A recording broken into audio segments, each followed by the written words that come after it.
Hey everybody, welcome to this episode of the Time Value of Money. We're going to talk about what the time value of money is, just the basic from scratch as though you know nothing about it, but we are going to go pretty fast. And as I look at these spreadsheets, if you would, try to stay with me because I'd like you to see the building blocks. So the logic of time value of money is just very concretely set in your thinking process. Try not to look at this as formulas to memorize, but just some basic math. I mean, the math behind this, I guess, goes back to like maybe 8th grade algebra. So, okay, let me get me out of the way. We'll talk about it. Here's a timeline. Suppose you have $1,000 and you want to put that in the bank at 10%. So in a year, you would have 10% interest, which would be $100. Of course, you'd still have the 1,000. So you could multiply the 1,000 by 1 to get forward 1 year. So if you think about that, the idea of AB plus AC, you can factor out the A. If we factor out the 1,000 here, we have 1,000 times 1.1, which is 1 plus the interest rate. So if we multiply 1,000 times 1 plus the interest rate, 1.1, it takes us forward 1 year. And in 1 year, we would have $1,100. If we want to take that forward another year, just multiply by 1.1, and we'd have 1,210. Take that forward another year, multiply by 1.1, we'd have 1,331.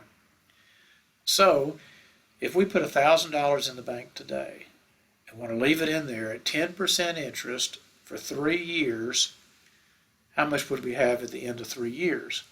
Well, you take 1,000 times 1.1 times 1.1 times 1.1, that's 1,331. In other words, we're going to multiply it by 1 plus the interest rate to the third power. So, in general, anytime you have a present value, in this case 1,000, and you want to take it forward in time, multiply that present value times 1 plus the interest rate to the nth power, the number of periods you're talking about, and that'll give you that future period. Now, when we talk about present value, we're just simply going to turn that around. So think of it this way. Suppose we wanted to have 1,331 in 3 years. How much would we have to invest today if the interest rate was 10%? Well, so we would take that 1,331 and divide by 1.1, and that brings us back 1 year. Divide that by 1.1, that brings us back another year. Divide that by 1.1, that brings us back to the present year, and that gives us the $1,000. So we would say that $1,000 is the present value of 1,331 in 3 years, discounted at an interest rate of 10%. Another way to calculate it would be divide by 1.1 to the third, which is the same thing as multiplying by the reciprocal, or 1 over 1.1 to the third. If you convert that to the digital form, then 1,331 times 0.75131 would give us $1,000. So you could, if you think about it, the math of this is pretty simple. Anytime you have a future value, just divide it by 1 plus the interest rate for every period that you have involved with the problem. Or if you convert it to a digital form, I'm providing you a table with those digital amounts in there, and so I've got one represented over here. And so we can see that we have 3 periods at 10%, and that represents 1 over 1.1 to the third. So remember that these are the reciprocal of that amount, 1 plus side of the n that we would be dividing by. So here's the general formula. The present value is equal to 1 over 1 plus side of the n times that future value. So let's apply that to another example here. Suppose we wanted $1,000 in 3 years, and we could invest money at 8%. How much would we have to invest today to get that? So we take that 1,000, divide by 1 plus interest rate, 1.08, to the third, which is the same as multiplying by 1 over 1.08 to the third. Here's the digital form of that, and it brings us back to 793.83. So that's how we find the present value of a single lump sum amount out there in the future. Let me say this before we move on too. In the table here, or in our thinking process, the periods are not necessarily years. They are compounding periods. So if the interest rates are always given to you on an annual basis. So if you're dealing with, say, 8% a year, but your compounding was going to be every 6 months, then in a 3-year period, you would have 6 6-month periods, and the interest rate every 6 months would be 4%.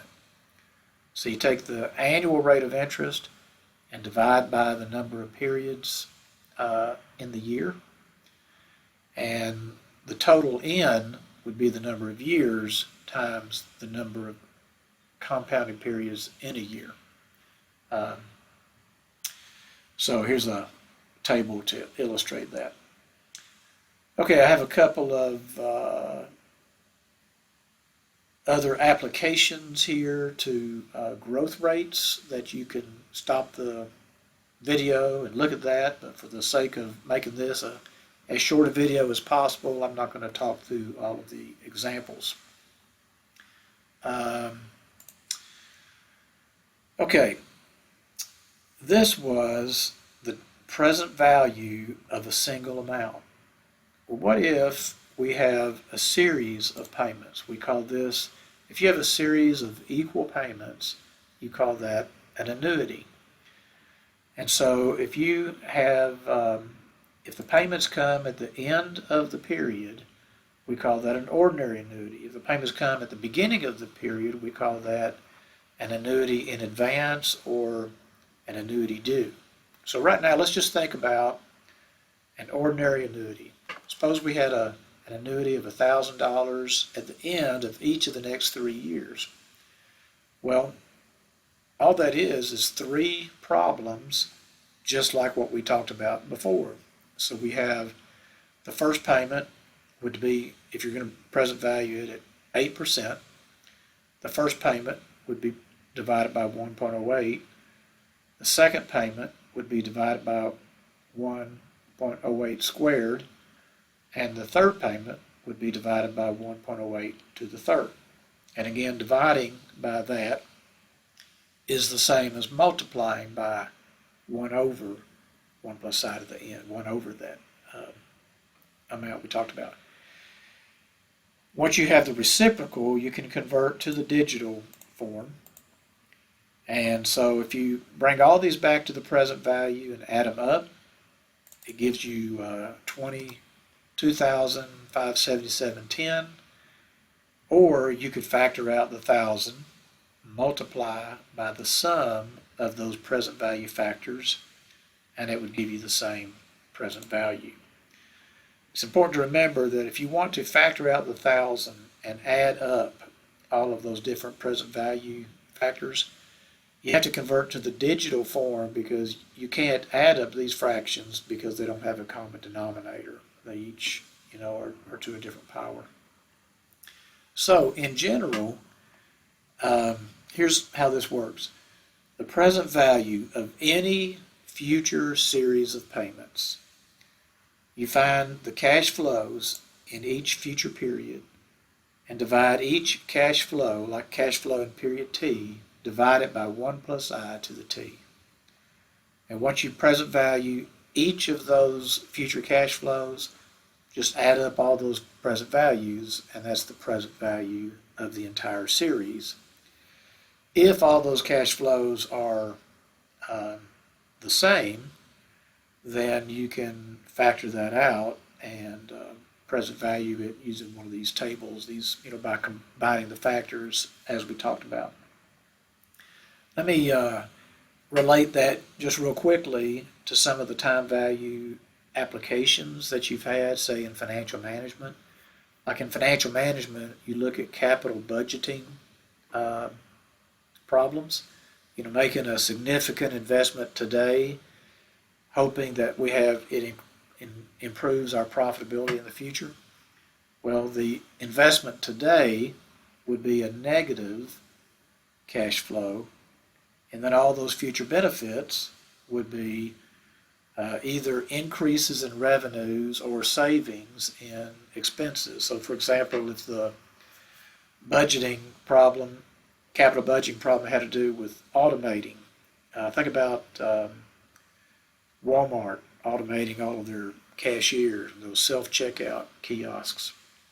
So when they made that decision, they thought about what's it going to take to make this investment on the front end versus how much labor and so forth is going to save us down the road. So they would present value each of those future benefits, compare that to the cash outlay today, and that's your net present value. And when you're doing that net present value, of course, you're estimating these future benefits and so forth. And then you got to think about what interest rate would you plug into that. And that's where that weighted average cost of capital, you may remember that term. But that would be the interest rate you would plug into that. Or another application is instead of plugging an interest rate into it, what if we found the actual interest rate that equated the present value of all these future benefits to that cash outlay that we have today? And if you identify that specific interest rate, that's your internal rate of return, the IRR. So in other words, the internal rate of return is the interest rate that makes the net present value equal to zero. Okay, on the next tab, I have several annuity examples, and you may want to stop the tape and work through those. And then one other thing let me mention is that what about the situation where the payments come at the beginning of the period? So what if you had a series of 4 $1,000 payments over the next 3 years, the first one today, and then another one at the end of the next 3 years? That's an annuity due problem. Sometimes it's called an annuity in advance. And all you have to do with that, let me get this thing out of the way, is remember that if you cover up that first payment, you have a 3-year ordinary annuity just like we had before, and then just add in the first payment because it's already been present value. So you can see from the math here that whereas in the earlier example, we had 3 $1,000 payments at the end of the period, and the present value was $25.77.10. If we have an ordinary annuity and we had one more payment at the beginning, it just adds $1,000 to that present value factor. So that's an overview of the time value of money, the math of it. Study the examples in this template, and also work through some of the examples that I give you on Canvas. And then what I really want you to understand is the math behind these time value money applications, and then we're going to apply it, as I said, to bonds and leases. So what I want you to keep in mind is that when you're present valuing these future cash flows, in a bond or a lease, those future cash flows are in a contract. So the contract locks them in. The contract is in concrete, and it locks in those future cash flows. So What we're trying to do is bring those future cash flows back to the present with these time value money concepts. Okay, have fun with that.